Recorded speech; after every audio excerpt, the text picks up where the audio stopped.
வணக்கம் நேர்களே, நான் உங்கள் கார்த்திக். நம்முடைய சிறப்பு நேர்காணலில் மூத்த பத்திரிகையாளர் தராசு ஷாம் இணைந்திருக்கிறார். அவரிடம் விரிவாக பேசலாம். வணக்கம் சார். வணக்கம் கார்த்திக். இத்தனை நாள் கழிச்சு ராகுல் காந்தி இன்னைக்கு தான் தமிழ்நாட்டுக்கு தேர்தல் பிரச்சாரத்துக்கு வராரு. ஆனா கூட ஸ்டாலினும் அவங்களும் பாத்துக்கிறதுக்கான வாய்ப்பே இல்லாம தனியா இது பண்ணிட்டாங்க. ராகுல் காந்தி பிரச்சாரத்துக்கு வர்றதை எப்படி பாக்குறீங்க? அவருக்கு இன்னுமே ஸ்டாலின் மேல ஒரு மனக்கசப்பு இருந்துட்டே தான் இருக்குதா? இல்ல, மனக்கசப்பு இருந்ததுங்கிறது உண்மைங்க. தேங்க்ஸ் டு பிஜேபி அந்த மனக்கசப்பை அவங்க நீக்கி விட்டாங்க. இவங்க பேசினாங்க.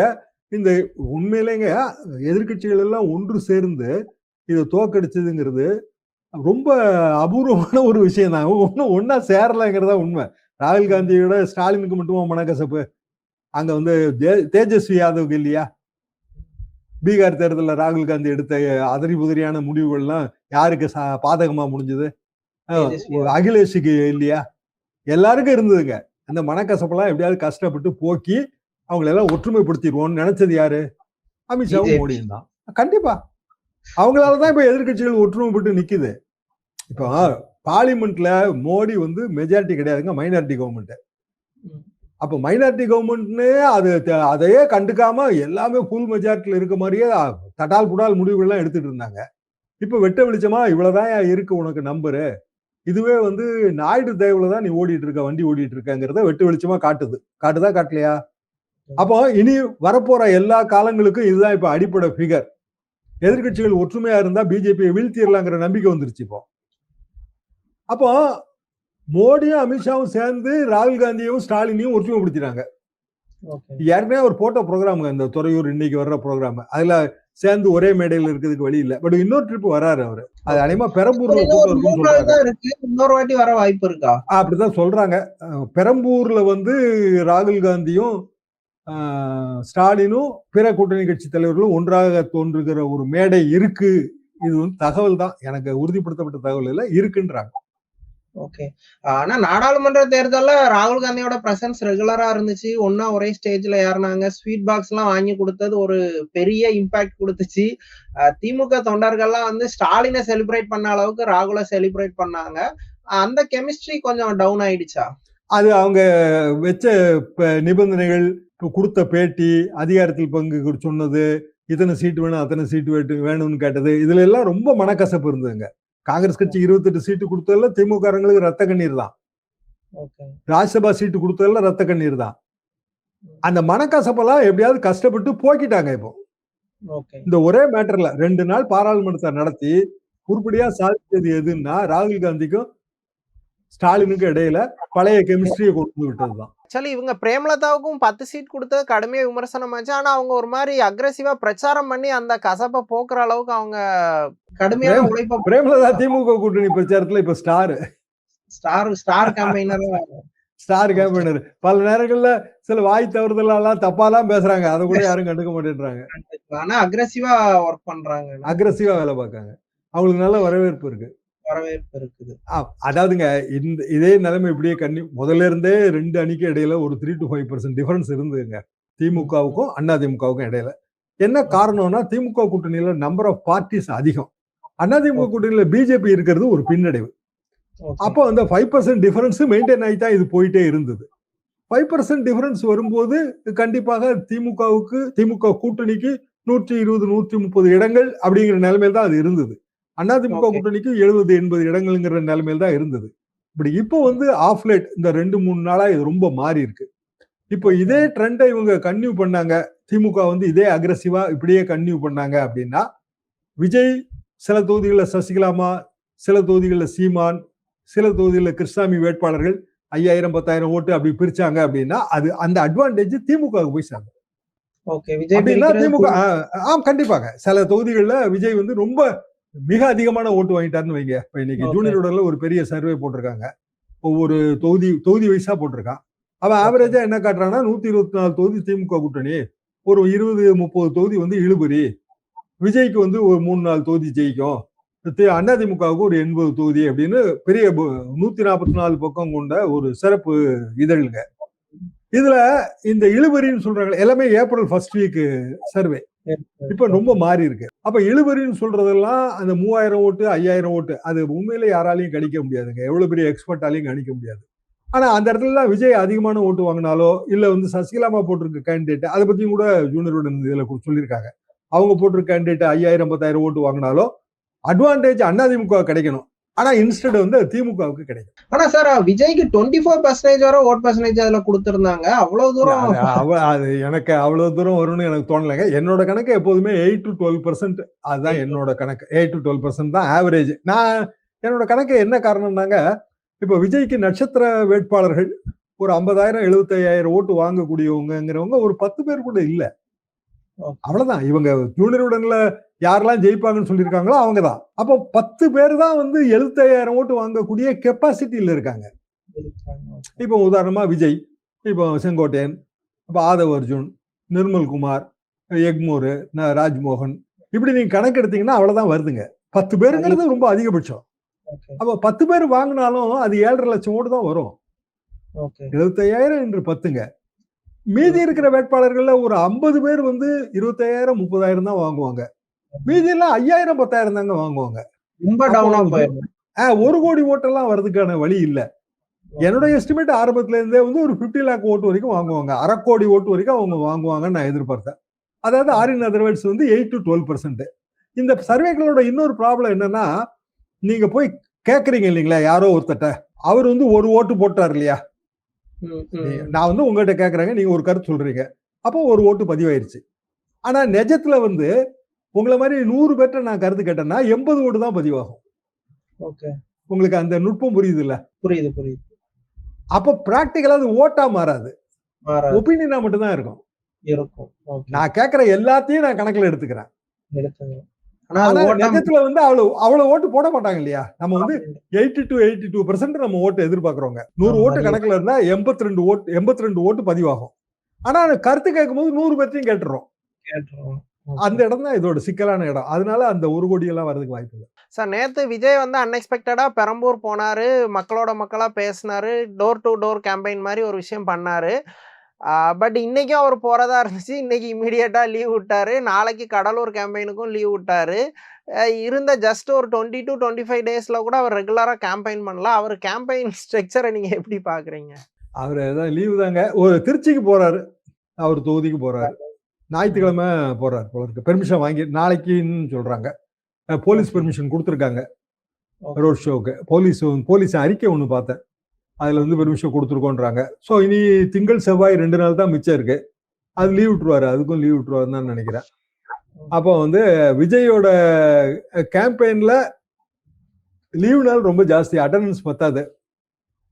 ஒண்ணு, அவரு என்ன நினைப்பாருன்னா நம்ம மூத்துக்காக ஓட்டு விழுந்துருங்க, விசில் சின்னத்துக்காக ஓட்டு விழுந்துரும்னு நினைப்பாரு. விசில் சின்னம் போய் சேர்ந்துருக்கு, அதை நான் மறுக்கவே மாட்டேன். அது ஈஸியான சின்னமா இருக்கு. 2வது குழந்தைகள்லாம் அதை விசில்ல வச்சுட்டு விளையாடுதுங்க, அது போய் சேர்ந்துருக்கு. ஓட்டு விழுமாங்கிறது நமக்கு உண்மையிலேயே அது பெரிய $1 மில்லியன் கொஸ்டின் தான், விசிலுக்கு ஓட்டு விழுமான்னு. ஏன்னா ஒரு பெட்டியை நீங்க கற்பனை பண்ணி பாருங்க. இவிஎம் அப்படிங்கிற ஒரு பெரிய பாக்ஸுக்குள்ள பழகுன சின்னமான உதயசூரியனோ ரெட்டையிலையோ பளிச்சுன்னு தெரிஞ்சிடும். விசிலுக்கும் தாமரைக்குமே வந்து அது பளிச்சுன்னு தெரியாதுங்க, தெரியாது. Even for that matter cooker also. Cooker பளிச்சுன்னு தெரிஞ்சது அப்படின்னா 11 தொகுதி தான் நிப்பாங்க. மிச்சம் இருக்கிற தொகுதியிலையும் குக்கர் இருக்கும், சுயேட்சை சின்ன பட்டியலில் இருக்கும். அது கன்ஃபியூஷன், எப்போதுமே அது கன்ஃபியூஷனுங்க. அப்போ விசில் கோலம் தனியா விசில மட்டும் பாத்தீங்கன்னா உங்களுக்கு புரிஞ்சிருங்க. பொட்டிக்குள்ள விசில பாப்பீங்கல்ல, ஒரு 30 சின்னத்துக்கு மத்தியில 25 அது தெரியாது. கொஞ்சம் வயசானவங்க எல்லாம் ஐடென்டிஃபை பண்ணி போட இல்ல, வயசானவங்க இல்ல, பார்த்தாலே குழப்பம் வந்துடும். குழப்பம் வரும். ஓகே, அந்த மாதிரிதான் இருக்கும் சார். பொதுவா வந்து அப்படிதாங்க, அது கஷ்டம். அதுக்காக தான் நம்ம இந்த சின்னத்தை வந்து திருப்பி திருப்பி கொண்டு போய் சேர்க்கிறது எல்லாமே காரணம் வந்து அதுதான். இன்னைக்கு இருக்கிற டெக்னிக்கல் உலகத்துல ஒரு சின்னத்தை கொண்டு போய் சேர்த்துருவீங்க, அதெல்லாமே சரிதான். இவிஎம்ல பார்த்து நீங்க ஐடென்டிஃபை பண்ணணும்ல.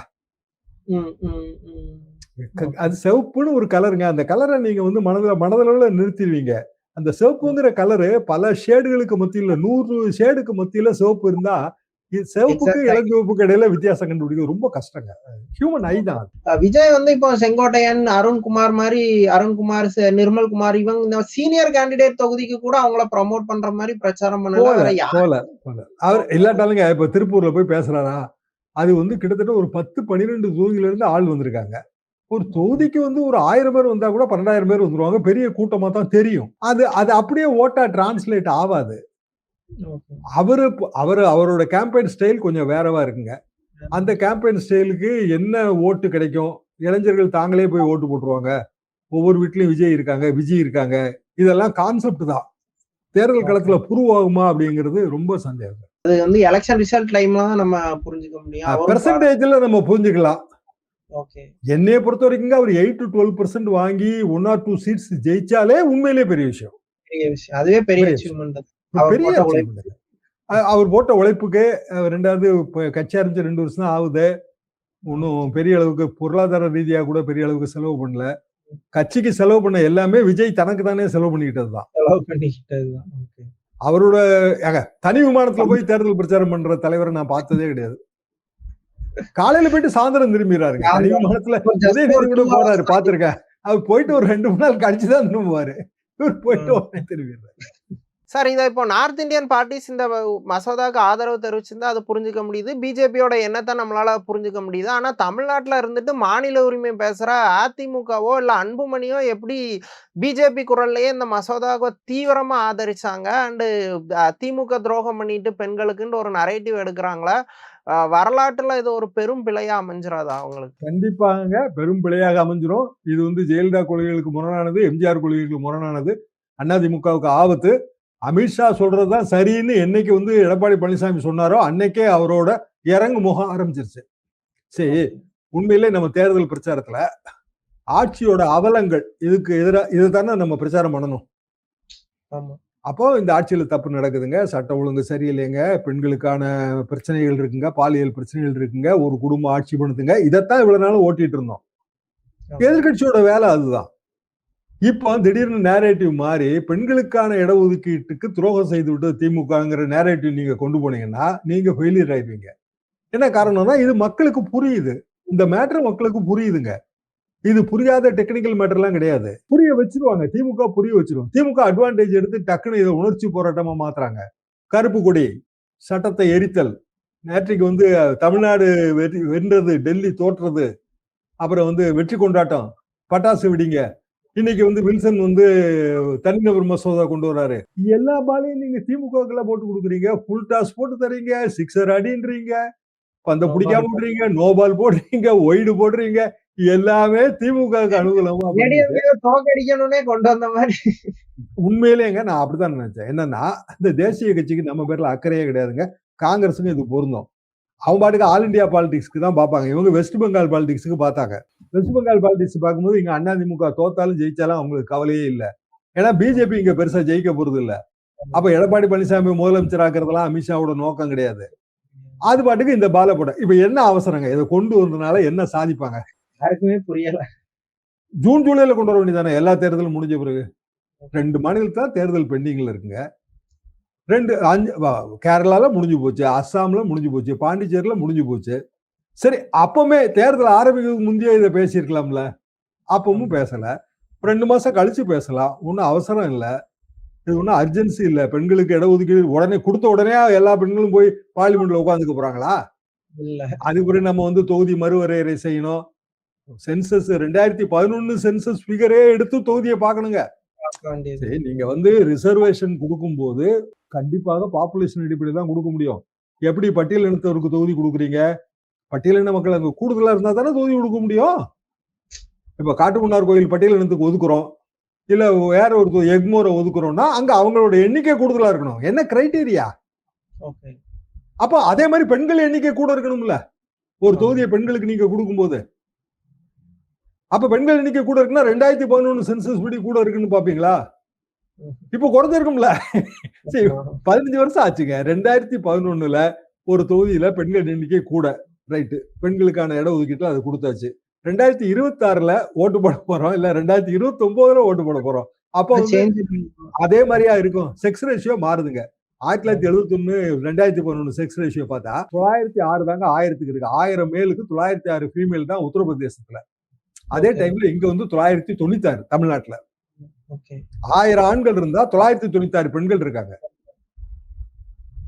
உத்தரப்பிரதேசத்துல கம்மி. என்ன காரணம்னா பெண் குழந்தைகள் பெறறத அவங்க விரும்பல. தமிழ்நாட்டிலே அப்படி இருந்துங்க. Female infant. நீங்க கருத்தமான ஒரு படம் வந்துச்சுங்க, பாரதி ராஜா படம். அதுல என்னன்னா பெண் சிசு கொலை தான் இந்த படத்தோட மைய கருத்துங்க. ஒரு 30-40 வருஷம் இருக்கும். அது வந்து உசிலம்பட்டி பக்கம் ஒரு பெண் சிசு கொலை. கடைசியில அந்த புள்ளைய டாக்டரா மாறி அவங்க அப்பா உயிரை காப்பாத்துவா. பிள்ளைக்கு வந்து கள்ளிப்பால் கொடுத்து கொன்றுன்னு எடுத்து கொடுத்துட்டு போயிடுவான் அப்பா. அவ மனசு மாறிடுவா. எடுத்துட்டு போனவ அவ பிள்ளைய வந்து வளர்த்து பெரிய ஆளாக்கி டாக்டர் ஆக்கிடுவா. அந்த ஊருக்கே அது பெண் டாக்டரா வந்து சேரும். இவர் இழுத்துட்டு கிடப்பாரு. கள்ளிப்பால் கொடுக்க சொன்ன தந்தை இழுத்துட்டு கிடப்பாரு. அது வந்து காப்பாத்துங்க. இதுதான் கருத்தம்மா படத்தோட கதை. எத்தனை வருஷத்துக்கு முன்னாடினா 30-35 வருஷத்துக்கு முன்னாடி. இப்ப அப்படி இருக்கா? தொற்று குழந்தைகள் திட்டம் கொண்டு வந்தது யாரு? ஜெயலலிதாமா. எதுக்கு? பெண் சிசு கொலையை தடுப்பதற்கு தான். இன்னைக்கு வந்து பெண்களை பார்த்து தாங்க ஆண்கள் வந்து அவங்கள பார்த்தா நிறைய கத்துக்கிறோம். பொம்பளை பிள்ளைகள் தான் இன்னைக்கு வந்து எக்ஸாம்ல எல்லாம் எங்கேயோ டாப்ல இருக்குதுங்க. நீங்க 10th +2 ரிசல்ட் போடும்போது பாருங்க. ஃபர்ஸ்ட் 5 ரேங்க் யார் எடுக்கா? நம்ம ரொம்ப முன்னேறி இருக்கோங்க தமிழ்நாடு. உத்தரப்பிரதேசத்துல அப்படி கிடையாது. இங்க ரிசர்வேஷனே தேவையில்லை. பெண்கள் நம்மளோட முன்னாடி இருக்காங்க உண்மையிலே.